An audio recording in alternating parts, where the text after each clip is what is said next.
kita maklumi bersama bahawa berita sudah dendang ke langit, kabar sudah kepak ke bumi.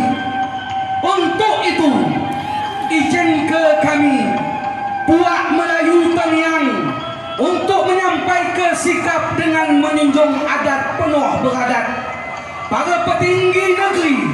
Namun sebelumnya, kami akan menyampaikan falsafah Indatu Nini kami, bahawa Indatu kami berpesan, tumbuk datang balas tumbuk, sipak datang balas sipak. Kalaulah gayam sudah disiku, parang sudah digenggam, tetak tangkis, baru tahu siapa nang agam, siapa nang daru.